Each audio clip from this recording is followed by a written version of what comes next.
আসসালামু আলাইকুম রহমতুল্লাহ। সুপ্রিয় শিক্ষার্থী, কেমন আছো সবাই?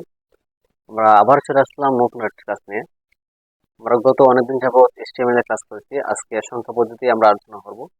তোমাদের যে তৃতীয় অধ্যায় আছে সংখ্যা পদ্ধতি অল ডিজিটাল ডিভাইস, ওটাই আমরা আজকে আলোচনা করব।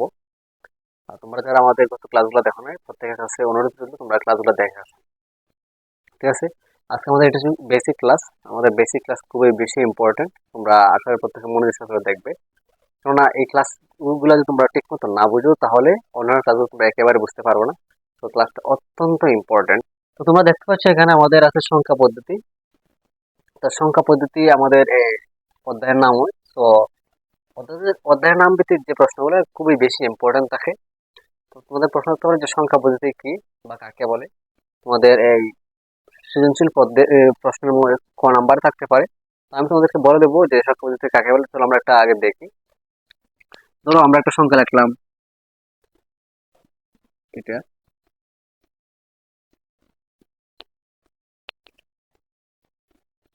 ওকে, তো তোমরা আমাকে বলো তো এটা মানে কি বোঝায়, এটা মানে কি বোঝায়। আমরা তো বলি এটা পাঁচ, এটা পাঁচ, এটা পাঁচ, এটা পাঁচ।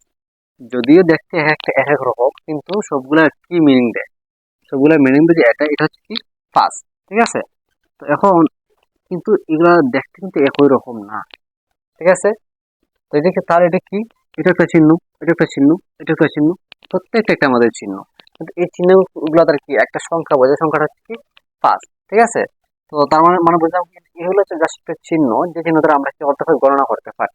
ঠিক আছে? ধরো এই পাঁচটা যদি আমাদের এরকম না, আমাদের পাঁচটা যদি এরকম থাকতো, ঠিক আছে, আমাদের চিহ্নটা যদি এরকম থাকতো, আমরা বুঝলাম কি এটা একটা পাঁচ। ঠিক আছে? তো এখন বিষয়টা হচ্ছে কি, যে সবগুলো হচ্ছে একটা কি সাংকেতিক চিহ্ন। এখন আমরা সংখ্যা পদ্ধতি যদি বলি সংখ্যা পদ্ধতি কাকে বলে, তো এক্ষেত্রে আমরা বলতে পারি কোন সাংকেতিক চিহ্ন ব্যবহার করে সংখ্যা গণনা করার যে পদ্ধতি তাকে কি বলে, সংখ্যা পদ্ধতি এ বলে। আমরা আবার বলছি দেখো, এখানে হচ্ছে কি সংখ্যা পদ্ধতি কাকে বলে, তো যদি বলে আমরা বলবো কি কোন সাংকেতিক চিহ্ন ব্যবহার করে, প্রতিটা এখানে সাংকেতিক চিহ্ন। ঠিক আছে? তো কোন সাংকেতিক চিহ্ন ব্যবহার করে সংখ্যা গণনা করার যে পদ্ধতি তাকে সংখ্যা পদ্ধতি বলে। এখানে আছে আমাদের সংখ্যা পদ্ধতি কত প্রকার তোমরা থাকতে পারে। সংখ্যা পদ্ধতি হচ্ছে দুই প্রকার, একটা হচ্ছে পজিশনাল আর একটা হচ্ছে নন পজিশনাল। সংখ্যা পদ্ধতি আমাদের দুই প্রকার, একটা পজিশনাল আর একটা নন পজিশনাল। তোমাদের প্রশ্ন থাকতে পারে যে পজিশনাল কি এবং নন পজিশনাল কি। ঠিক আছে? তাহলে আমরা পজিশনাল সংখ্যা পদ্ধতি নিয়ে একটু আলোচনা করি। ঠিক আছে? তো পজিশনাল তো মানে তোমরা জানো প্রত্যেকজনের অবস্থান। ঠিক আছে? এখন তোমাদেরকে একটা সংখ্যা দিলাম আমি, এই 35 দিলাম।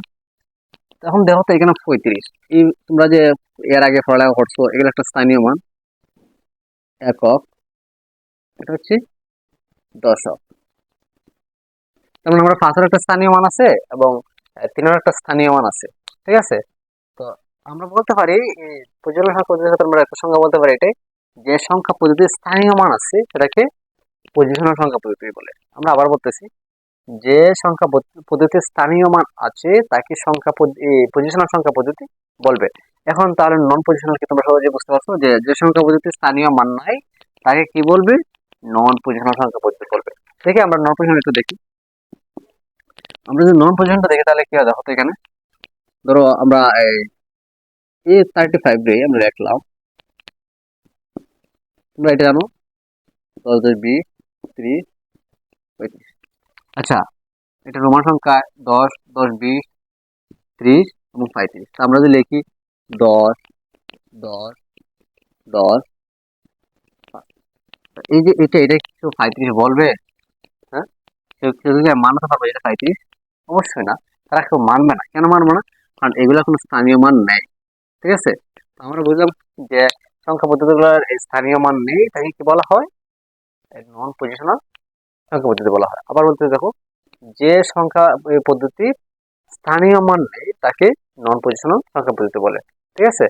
তো নন পজিশনাল সংখ্যা পদ্ধতি আমাদের তেমন এখানে আলোচনা নেই। এটা মূলত আমাদের কম সংখ্যক এই বিষয় নিয়ে তুলনা করতে গেলে আমাদের প্রয়োজন পড়ে। যেমন গড়ির ক্ষেত্রে আমরা প্রায় সময় এটা ব্যবহার করতে দেখি। এরকম একেবারে খুব কমই ইউজ করা হয়। ঠিক আছে? ওকে, তো এখন দেখো তো আমাদের এখানে আছে পজিশনাল সংখ্যা পদ্ধতি। পজিশনাল সংখ্যা পদ্ধতি হচ্ছে আমাদের চার প্রকার। একটা হচ্ছে বাইনারি, একটা হচ্ছে অক্টাল, একটা হচ্ছে দশমিক এবং একটা হচ্ছে হেক্সাডেসিমাল। ঠিক আছে? বাইনারি, অক্টাল, দশমিক এবং হেক্সাডেসিমাল। তো বাইনারি বেজ হচ্ছে 2, অক্টালের বেজ হচ্ছে 8, দশমিকের বেজ হচ্ছে 10 এবং হেক্সাডেসিমাল বেজ হচ্ছে 16। তো তোমাদের প্রশ্ন থাকতে পারে স্যার যে বেস কি,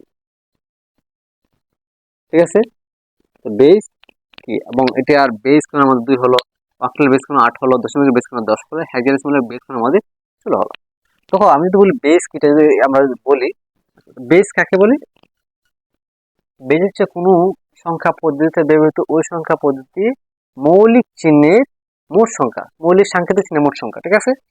এখন আমরা দেখি যে বাইনারি বেস কেন 2 হলো, অক্টাল বেস কেন 8 হলো, দশমিকের বেস কেন 10 হলো, হেক্সাডেসিমাল কেন 16 হলো, ঠিক আছে? তো এখন যদি আমরা এখানে ফলো করি বাইনারি বেস হচ্ছে 2, ঠিক আছে? বাইনারি বেস হচ্ছে 2, এখানে সংখ্যা হচ্ছে 2টা, এটা মৌলিক সংখ্যা কটা? 2টা। তো 0 আর 1, 0 এবং 1 ছাড়া এখানে আর কিছু আসবে না। তো 0 এবং 1 দিয়ে আমরা সবকিছু গণনা করতে পারি, ঠিক আছে? তো এখানে আমরা বাইনারি বেস এখানে হয়েছে কারণ এখানে মৌলিক সাংকেতিক চিহ্ন হচ্ছে কয়টা? 2টা, ঠিক আছে? 0 এবং 1। তোমরা এখন সহজে বুঝতে পারছো, তার মানে অক্টালে কি হবে? অক্টালে হবে আমাদের 8টা সংখ্যা, 0 থেকে আমাদের 7 পর্যন্ত, 3, 4, 5, 6, 7, ঠিক আছে? এই হচ্ছে মোট 8টা। দেখো 1টা 2টা 3টা 4টা 5টা 6টা 7টা 8টা, তোমরা গণনা করে দেখতে পারো। তো এখানে আমাদের কয়টা? 8টা। যেহেতু এটা সাংকেতিক চিহ্ন আমাদের কয়টা? 8টা। এখন এটা বেস হচ্ছে কত? 8। দশমিকে আমাদের কয়টা হবে? সেম 10টা।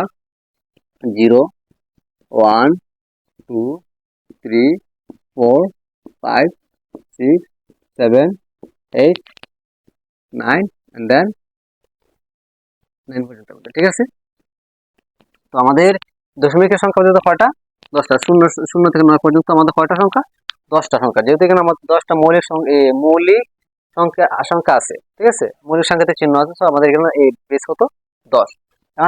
আসো হেক্সাডেসিমালের ক্ষেত্রে, হেক্সাডেসিমালের বেস আমাদের কত? 16। তার মানে 16টা সংখ্যা হবে কত থেকে? দেখো আমাদের 0, 1, 2, 3, 4, 5, 6, 7, 8, 9, ঠিক আছে? তো এরপর আছে আমাদের 10, 11, 12, 13, 14, 15, ঠিক আছে? আসলে 10 আমাদের বলতে কোনো সংখ্যা নাই এখানে। 10, 11, 12, 13, 14 এবং 15 বলতে কোনো আমাদের সংখ্যা নাই। আমাদের 10কে হেক্সাডেসিমালের সাথে প্রকাশ করা হয় এ দ্বারা, 11কে আমাদের বি দ্বারা, 12কে আমাদের সি দ্বারা, 13কে আমাদের ডি দ্বারা, 14কে আমাদের এফ দ্বারা এবং ই দ্বারা এবং 15কে আমাদের এফ দ্বারা, ঠিক আছে?